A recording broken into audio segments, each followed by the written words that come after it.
কিনছি, আমি জিতছি এটা, কারণ আমি এটা অনেক ছোটবেলায় যে খাইছি, গতবারও কিন্তু এত ভালো পড়ে নাই ভাই, সত্যি কথা। এইবার মনে হয় একটু শীত মাত্র পড়তেছে তো, অসাধারণ শৈশবের শেষ স্মৃতিতে ফিরে গেলাম আবার। চমৎকার। না খেলে বোঝা যাবে না, আপনারা ট্রাই করেন, যদি খারাপ লাগে ফেরত দিয়ে দিবেন, কোনো অসুবিধা নেই। কোনো মানুষ, আমার সোজা কথা হচ্ছে, আমার এখানে যতজন এমপ্লয় আছে প্রত্যেককে বলা, রতন ভাইয়েরও স্পেশাল আদেশ দেওয়া আছে যে কোনো মানুষ যদি মন খারাপ করে এখানে আপনার চাকরি অব্যাহতি নিতে হবে। আপনি 100 বার পরিবর্তন করতে বাধ্য, আমাদের এখানে যারা এমপ্লয় আছে, মানে আপনার কোনো পছন্দ হয় নাই, আপনি 100 বার চেঞ্জ করবেন, চেঞ্জ করেও ভালো লাগে নাই, টাকা ব্যাক নেবেন, কিন্তু কোনোভাবেই মন খারাপ করা যাবে না। বাংলাদেশের 1 নাম্বার বিশ্বস্ত অনলাইন ব্র্যান্ড পল্লী বাংলা, ইনশাল্লাহ আপনাদের ভালোবাসার ব্র্যান্ড, এই মানুষগুলোর বেঁচে থাকার ব্র্যান্ড।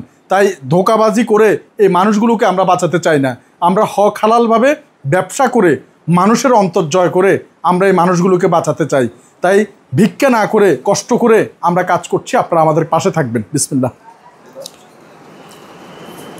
আমি এটা ক্রয় করেছি এবং আলহামদুলিল্লাহ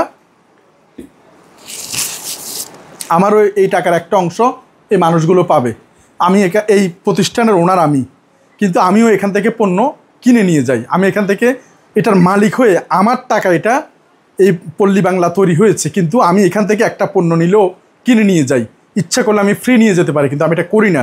আমিও আমার পয়সার প্রতিষ্ঠান আমিও কিনে নিয়ে যাই এখান থেকে, কারণ আমারও লাভের একটা অংশ এই মানুষগুলো যাতে পায়। যারা শুয়ে রয়েছে ওরা একদম পবিত্র নিষ্পাপ, এই মানুষগুলো মানে জানেও না যে তারা কে, তাদের পরিচয় কি। এই বিভিন্ন ড্রেন ডাস্টবিন থেকে পোকামাকড় বা পায়খানা প্রস্রাব মিশ্রিত অবস্থায় তুলে নিয়ে এসে এই জায়গায় তাদের চিকিৎসা হচ্ছে। তো এই মানুষগুলোর সাথে আপনারাও থাকবেন, যদি সম্ভব হয় 10 টাকা কম হোক বেশি হোক চেষ্টা করবেন নতুন কোনো জিনিস আসলে একটু ট্রাই করার, কারণ আপনারা কিনলে আমরা কোনো উপদেশ পাবো আপনাদের থেকে। বিসমিল্লাহ। চমৎকার। গত বছর এত মজা করে খেতে পারি নাই, কারণ গত বছরও এত ভালো লাগে না, এইবারেরটা বেশি ভালো লাগতেছে আমার কাছে। জানি এই অ্যাড করে লাভ নেই, এখানে আছে মাত্র 33টা। এখন যারা এই 33 জন আগে অর্ডার, না 33 না, আমি তো একটা কিনে ফেলছি, আর 32টা, হ্যাঁ আর 32টা, হ্যাঁ, যে 32 জন আগে নক করবেন আপনারাই পাবেন 550 টাকা করে এটা। আর এটা আছে 23টা, মাত্র 23 কেজি আছে এই ফয়েল। আমার যদি কোনো ভাই থাকতো এখানে সবাইকে আমি খাওয়াইতাম। এটা হচ্ছে 550 এবং এটাও হচ্ছে 550, আর 6 কেজি একসাথে নিলে ডেলিভারি চার্জ ফ্রি। তো আর আমি দীর্ঘায়িত করবো না, আমার রতন ভাই আছে। আপনাদের ব্যক্তিগত কোনো যদি অভিযোগ থাকে, আমাকে না পান বা কোনো পরামর্শ থাকে, তাহলে আমার ভাইকে বলতে পারেন। এখানে আমরা সবাই ভাই, আমরা চেষ্টা করে যাচ্ছি মানুষজনের জন্য। ভাই একটু একটু বলেন। হ্যাঁ ঠিক আছে, আপনার মোবাইল নাম্বারটা বলেন, আর আমাদের ওই যে কম্বল বা অন্যান্য প্রোডাক্ট সম্পর্কে 2-1 মিনিট বলেন, আমি হাতটা ধুয়ে আসি। আসসালামু আলাইকুম। আপনারা মাসুম বাবু ভাই 10টা, আচ্ছা ধন্যবাদ মাসুম বাবু ভাইকে 10টি এক্সট্রা দেওয়ার জন্য। যাই হোক, আপনারা যারা আমাদের সাথে সংযুক্ত থেকে এই পল্লী বাংলা থেকে পণ্য ক্রয় করেন, এটা আমাদের জন্য ক্রয় করেন না, এটা ক্রয় করেন এই মানুষগুলোর জন্য। এই যে দেখতেছেন, এই যে ইলেকট্রিক বেডে শুয়ে আছে এই মানুষগুলো, কিন্তু থাকা খাওয়া না এটা থাক না, আবার কিছু আমরা আচ্ছা বসে কথা বলি ভাই, বসি বসেন। এই ভবনে গত মাসের একটা হিসাব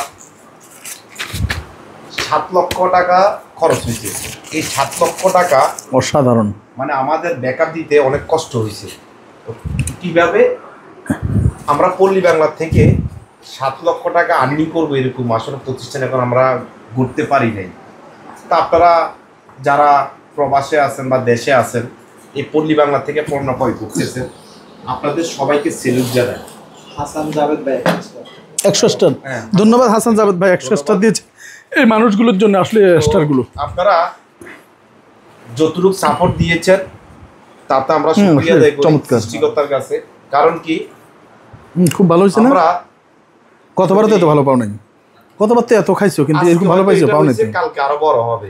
যাই হোক, আপনারা আমাদের প্রতিষ্ঠানকে ভালোবাসেন, ভাই বেয়ারিশ মা বাবাদেরকে ভালোবাসেন বলেই আজকে আমাদের পল্লী বাংলা ডে বাই ডে আজকে এতটুকু পর্যন্ত আসতে পারছি। যদি আপনারা এখান থেকে পণ্য না ক্রয় করতেন তাহলে আমরা পারতাম না। এই যখনই ভাইয়ের একটা নিয়ম আছে, যখনই নতুন কোনো পণ্য আসে আমরা আপনাদের কাছে তুলে ধরি, কারণ তুলে ধরার উদ্দেশ্য হলো যদি না তুলে ধরি তাহলে আপনারা বুঝতে পারবেন না নতুন আমাদের কাছে কি আছে।